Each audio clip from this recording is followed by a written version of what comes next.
The shot cracked through the dry morning like a curse, scattering the crows from the rooftops of the trading post. Someone had fired into the sky again, a warning, a habit, a sound to remind the gathered men that power still had a language. Dust rose and hung over them, turning faces to ghosts. Beneath that thin veil stood a woman bound at the wrists, her hair tangled by wind and silence. They called her the Trade. No one said her name. She had been taken from a camp 2 winters ago, passed between hands that bartered not with compassion but with bullets. Now she stood barefoot on the wooden stage, the boards creaking beneath her light weight. Her eyes were dry but far from empty. When she lifted her head, it was with the kind of strength that defied pity, steady, sorrowful, proud. The man they called the auctioneer wiped sweat from his neck. "1 rifle," he said, his voice thick from whiskey. "Or $2, if you fancy coin." Laughter rolled through the small crowd. Behind them, horses stamped and whinnied in the heat. The smell of gun oil and tobacco clung to everything. At the edge of the crowd leaned a cowboy, tall and weather-worn, a man who carried solitude like a second skin. His name was Eli Ward, though no one here cared. He'd come for supplies, not for women, but fate didn't always ask permission. His gaze caught hers by accident, then refused to look away. Something inside him shifted, small, like the cracking of ice at thaw, but real enough to hurt. She saw it too. That flicker.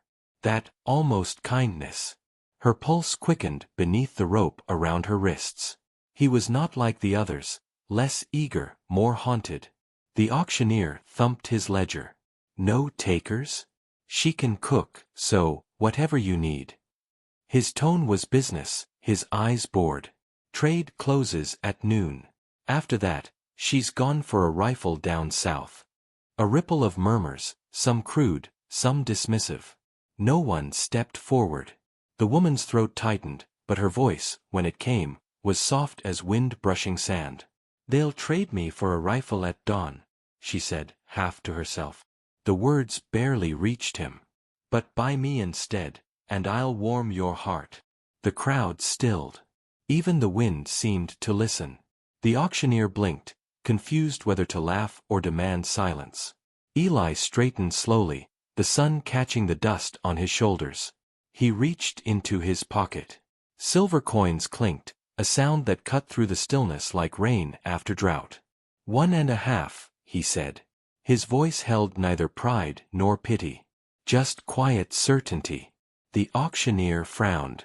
"She ain't worth that rifle." Eli's eyes stayed on her. "Maybe not to you." A pause stretched thin between them. Then the auctioneer shrugged. "Your coin, your problem." He swept the money into his ledger box and sliced the rope at her wrists. The fibers fell away, leaving pale marks on her skin. Freedom didn't come with a sound, it came with the absence of one. She rubbed her wrists and stepped down from the platform. No one cheered, no one spoke. Eli turned and began to walk toward the edge of the post, expecting her to follow if she wished. She did. Her steps were measured, light, cautious. He didn't look back until the crowd disappeared behind them. The land stretched ahead in endless, pale silence. By the time they reached his horse, the sun had begun its slow descent. He handed her a canteen without a word. She drank sparingly, like someone who knew the value of every drop. "Got a place up north," he said finally. "Cabin's small. Roof leaks." She nodded. "Small's better than nothing." Her tone wasn't gratitude, it was simple truth. He respected that. As they rode out, shadows lengthened across the desert. Neither spoke again for a long while. The rhythm of the horses' hooves filled the emptiness where words might have lived.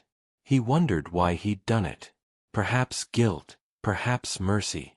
But deep down, beneath layers of dust and memory, he knew it was something rarer, recognition. By the time dusk settled, they reached a narrow valley where dry grass whispered secrets. The cabin came into view, a humble structure clinging to the earth like it feared being forgotten. Smoke still lingered from an old fire. He dismounted first, offered a hand she didn't take. Instead, she stepped down on her own and walked toward the doorway. Inside, everything smelled of cedar and rain long gone. "You can rest," he said quietly. "I'll work," she replied. "Rest can wait." She gathered kindling and coaxed the fire back to life. Sparks danced, painting her face in soft amber light. He watched, unsure how someone who had been treated as less than human could move with such grace. When she finally sat, the fire's glow caught the tears she'd hidden all day. She turned from him, ashamed to let them show. He spoke then, his voice low. "You're free now. You can leave in the morning if you want." Her fingers tightened around the edge of her shawl. "Free's a word men use when they're done owning something," she said. "Tell me, are you done too?" The question struck deeper than he expected. He didn't answer.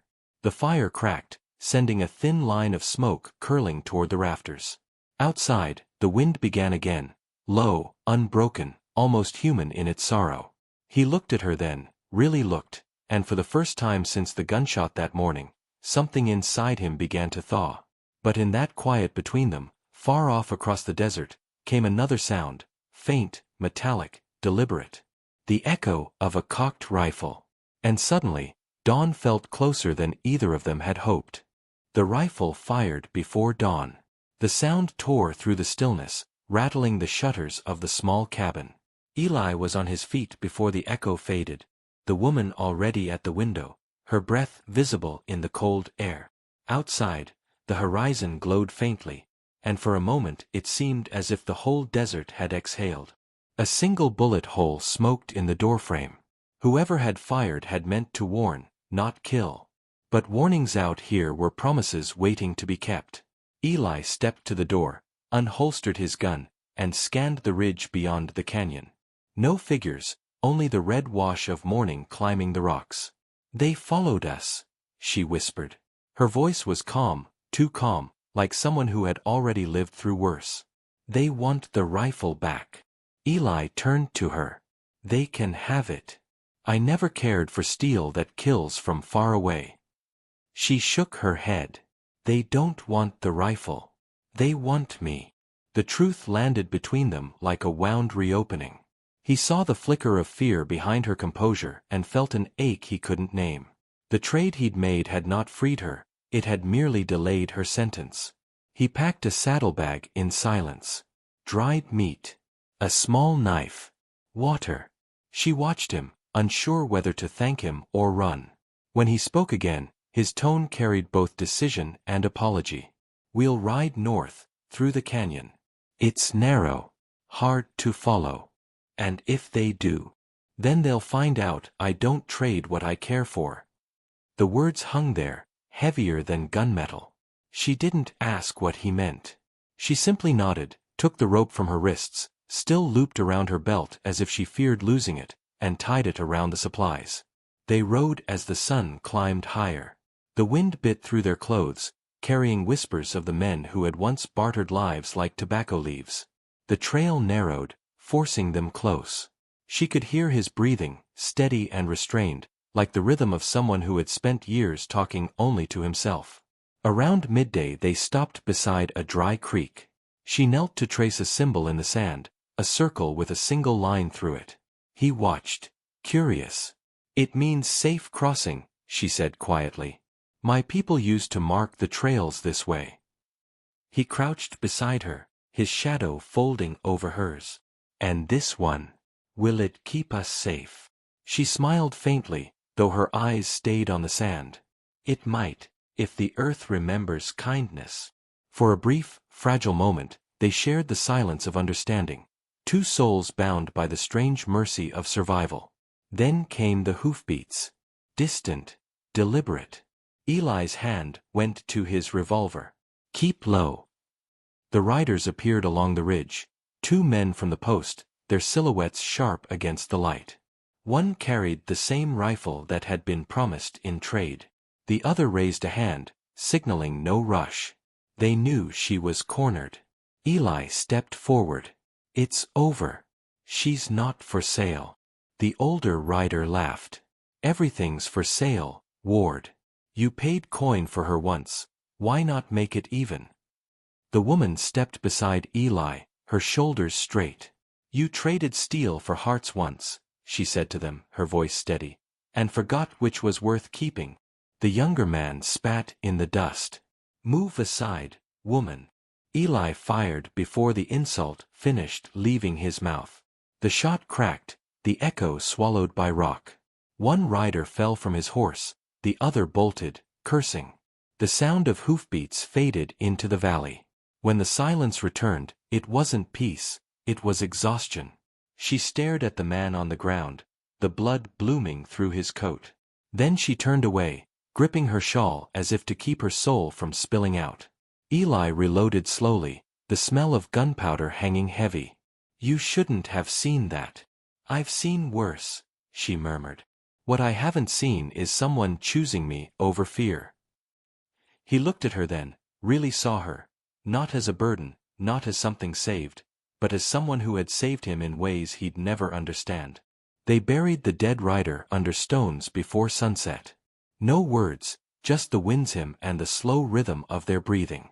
When it was done, she reached for his hand, not out of need but recognition. "I'll stay," she said softly. "Not because I owe you. Because I don't want to keep running from people who think hearts are things to bargain." He nodded, unable to speak. That night, the fire burned low. They sat apart, both staring into the same light. Beyond the walls, wolves howled, but they sounded distant, like echoes of another life. When sleep finally came, it came like forgiveness. Before dawn, she woke to the whisper of movement. Eli was gone. Only his hat remained on the table, and beside it, the rifle, cleaned, loaded, and wrapped in cloth. A single note lay beneath it, written in rough hand, "For when they come again, you'll know what to do." She held the paper close to her heart, her tears silent but certain. The wind outside carried the faintest trace of hoofbeats, heading toward the horizon. She did not call after him. She only whispered into the dark, "You bought me once. But you gave me everything back." The first light crept over the desert, and for the first time, she didn't flinch at the sound of dawn.